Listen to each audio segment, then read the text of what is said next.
লাখ লাখ অনুৰাগীয়ে শান্তিপূৰ্ণভাৱে বিদায় দিলে বুকুৰ শিল্পীক। কিন্তু জুবিন গাৰ্গৰ মৃত্যুৰ পিছৰে পৰাই উচতনিমূলক মন্তব্যৰে নিকৃষ্ট ৰাজনীতি কংগ্ৰেছ সাংসদ গৌৰৱ গগৈৰ। বেলেগ বেলেগ ৰাজ্যতো যেতিয়া এগৰাকী মহান শিল্পীৰ মৃত্যু হয় তেওঁলোকৰ অনুৰাগীসকল ইমান আৱেগিক হৈ যায়, গোটেই মানে দোকান চোকানৰ মানে ভাঙি টায়াৰ চায়াৰ জ্বলাই এনেকুৱাও আমি কিছু বাতৰি আমি পঢ়িবলৈ সক্ষম হৈছোঁ।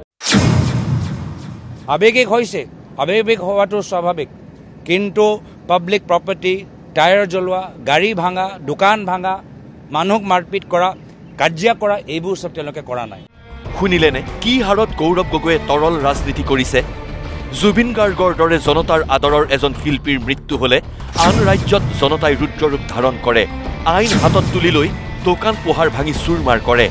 কিন্তু অসমৰ ৰাইজক ভাল বুলি কৈ বাৰম্বাৰ উচতনিমূলক মন্তব্যৰে অসমত অপ্ৰীতিকৰ পৰিৱেশ সৃষ্টি কৰিবলৈ নিকৃষ্ট ৰাজনীতি কৰিবলৈ নেৰিলে অসম প্ৰদেশ কংগ্ৰেছৰ সভাপতি গৌৰৱ গগৈয়ে। যোৰহাটত চৰকাৰে অনুষ্ঠিত কৰা জুবিন গাৰ্গৰ ৰাজহুৱা শ্ৰদ্ধাঞ্জলি অনুষ্ঠানৰ আগদিনা ষ্টেডিয়ামলৈ গৈ উচতনিমূলক মন্তব্য দিছিল সাংসদ গৌৰৱ গগৈয়ে। বেলেগ বেলেগ ৰাজ্যতো যেতিয়া এগৰাকী মহান শিল্পীৰ মৃত্যু হয় তেওঁলোকৰ অনুৰাগীসকল ইমান আৱেগিক হৈ যায়, গোটেই মানে দোকান চোকানৰ মানে ভাঙি টায়াৰ চায়াৰ জ্বলাই এনেকুৱাও আমি কিছু বাতৰি আমি পঢ়িবলৈ সক্ষম হৈছোঁ। শুকুৰবাৰেও শিৱসাগৰত জুবিন গাৰ্গৰ শ্ৰদ্ধাঞ্জলি অনুষ্ঠানত অংশ লৈ উচতনিমূলক মন্তব্য কৰিবলৈ নাপাহৰিলে গৌৰৱ গগৈয়ে। আৱেগিক হৈছে, আৱেগিক হোৱাটো স্বাভাৱিক, কিন্তু পাব্লিক প্ৰপাৰ্টি, টায়াৰ জ্বলোৱা, গাড়ী ভাঙা, দোকান ভাঙা, মানুহক মাৰপিট কৰা, কাজিয়া কৰা, এইবোৰ চব তেওঁলোকে কৰা নাই। জুবিন গাৰ্গ অসমৰ এক অমূল্য সম্পদ, গতিকে জুবিন গাৰ্গক লৈ গৌৰৱ গগৈয়ে ৰাজনীতি কৰিব নালাগে। গৌৰৱ গগৈৰ লেতেৰা আৰু নিকৃষ্ট ৰাজনীতি দেখি গৰিহণা দিলে নিজ সমষ্টি যোৰহাটবাসীয়ে। জুবিন ৰাজনীতিৰ ঊৰ্ধত, গতিকে উচতনিমূলক মন্তব্যৰে নিজৰ স্বাৰ্থ সিদ্ধিৰ বাবে গৌৰৱ গগৈয়ে কৰা ৰাজনীতি গৰিহণাৰ যোগ্য। এনে গৰ্হিত নিকৃষ্ট ৰাজনীতিৰ পৰা গৌৰৱ গগৈক আঁতৰি থাকিবলৈ আহ্বান সমষ্টিবাসীৰ। এটা কথা আমাৰ খুব দৃষ্টিগোচৰলৈ আহিছে যে যোৰহাটৰ সাংসদ গৌৰৱ গগৈ ডাঙৰীয়াই কিছুমান উচতনিমূলক বক্তব্য আপোনালোকৰ সংবাদ মাধ্যমৰ যোগেদি বা ছ'চিয়েল মিডিয়াত আমি প্ৰত্যক্ষ কৰিছোঁ। বিষয়টো যিহেতু জুবিন গাৰ্গৰ মৃত্যুৰ ৰহস্য উদ্ঘাটন, গতিকে এনেকুৱা এটা খুব চেঞ্চিটিভ ইছ্যুত এনেকুৱা ধৰণৰ কিছুমান উচতনিমূলক বক্তব্য দিয়াটো নিশ্চিতভাৱে গৰিহণাযোগ্য। আপোনালোকৰ মাধ্যমৰ যোগেদি আমি যোৰহাটৰ এজন নাগৰিক হিচাপে আহ্বান জনাইছোঁ, আপোনালোকেও নিশ্চিতভাৱে এই গোটেই বিষয়টোত ৰাজনীতি নকৰি নিৰপেক্ষভাৱে তদন্ত কৰি নিশ্চিতভাৱে জুবিন গাৰ্গৰ মৃত্যুৰ ৰহস্য যাতে উদ্ঘাটন হয় তাৰ প্ৰতি আপোনালোকে সহযোগিতা আৰু আপোনালোকৰ হৃদয়ৰ যিখিনি সঁহাৰি এইখিনি আগবঢ়াব। এনেকুৱা হোৱাহেঁতেন কাৰোবাৰ ঘৰ চৰ ভাঙি দিব লাগে, ঘৰ জ্বলাই দিব লাগে, এই বিষয়বোৰ লৈ পেলাই তেওঁলোকে ৰাজনীতি কৰিব বিচাৰিছে।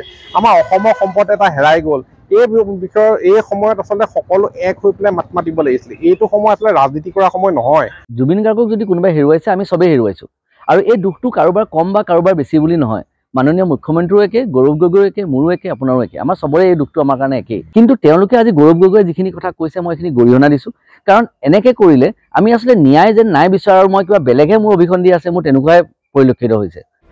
অসমবাসীৰ বুকুৰ স্পন্দন প্ৰাণৰ শিল্পীক ৰাজনীতিৰ মেৰপেচত সুমুৱাই লেতেৰা ৰাজনীতি কৰিব বিচাৰিছে গৌৰৱ গগৈয়ে। নিজৰ মুনাফাৰ স্বাৰ্থত এজন গণশিল্পীক ব্যৱহাৰ কৰিব খোজা কাৰ্য সঁচাকৈয়ে নিন্দনীয়। উচতাই জোল খাব খোজা কংগ্ৰেছ সাংসদ গৌৰৱ গগৈক অতি শীঘ্ৰে গ্ৰেপ্তাৰ কৰক, এই দাবী শিৱসাগৰৰ দল সংগঠনৰ। গৌৰৱ গগৈৰ নিচিনা এজন মানুহক গ্ৰেপ্তাৰ কৰিব লাগে, যিজনে এটা ৰাজনৈতিক দলৰ এজন সভাপতি আৰু যোৰহাট লোকসভাৰ নিচিনা এটা সংসদীয় সমষ্টি তেখেতে এমপি হোৱাৰ পিছতো আজি তেখেতৰ মন্তব্যই এই যি কথা কৈছে যে বহিৰাজ্যত যদি এই শিল্পীজনৰ মৃত্যু হ'লহেঁতেন তেন্তে বিশৃংখল এটা পৰিৱেশ সৃষ্টি হ'লহেঁতেন। তেওঁ কামনা কৰে নেকি অসমখন বিশৃংখলিত হোৱা, অসমখনৰ পৰিৱেশ পৰিস্থিতি বেয়া হৈ যোৱাটো, অৱনমিত হৈ যোৱাটো তেওঁ বিচাৰে? গৌৰৱ গগৈ নামৰ এই কলংকিত যিজন আছে কলংক কংগ্ৰেছৰ, সেইজনকো গ্ৰেপ্তাৰ কৰিব লাগে। জুবিন গাৰ্গৰ ন্যায়ৰ ক্ষেত্ৰত ৰাজনীতি কৰাটো উচিত নহয়। আমি এই ধৰণৰ আচলতে মন্তব্য প্ৰকাশ নকৰাৰ বাবে তেখেতসকলক আহ্বান জনাইছোঁ। অসমখন নেপাল নহয়, নেপাল কৰিবলৈ চেষ্টা নকৰিব। কংগ্ৰেছৰ যিগৰাকী আচলতে দলপতি আছে সাংসদ গৌৰৱ গগৈ ডাঙৰীয়াই বাৰেপতি আচলতে অসমৰ মানুহখিনিক উচতনিমূলক যি ধৰণৰ বক্তব্য দিছে এয়া কেতিয়াও গ্ৰহণযোগ্য নহয়। কেৱল গৌৰৱ গগৈয়ে নহয়, দিল্লীত শ্যামকানু মহন্তক গ্ৰেপ্তাৰ কৰাক লৈ আপত্তি বিৰোধী দলপতি তথা বিধায়ক দেৱব্ৰত শইকীয়াৰ। উচ্চতম ন্যায়ালয়ৰ নিৰ্দেশনা অমান্য কৰি দিল্লীত কেনেকৈ গ্ৰেপ্তাৰ কৰিলে বুলি দেৱব্ৰত শইকীয়াই প্ৰশ্ন তুলিলে।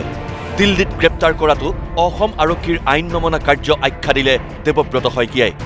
যেন দেৱব্ৰত শইকীয়াই ৰক্ষণাবেক্ষণহে দিছে শ্যাম কানু মহন্তক। শ্যাম কানু মহন্তৰ সৈতেই সুৰ মিলাই তদন্ত CBIৰ দ্বাৰা হোৱাটো বিচাৰিলে বিৰোধী দলপতি দেৱব্ৰত শইকীয়াই। দিল্লীত যদি গ্ৰেপ্তাৰ কৰিছে বা দিল্লীত যদি ডিটেইন কৰিছে, এই কামটো কৰোঁতেও সুপ্ৰিম কোৰ্টৰ গাইডলাইনখিনি অসম আৰক্ষীয়ে মনা নাই।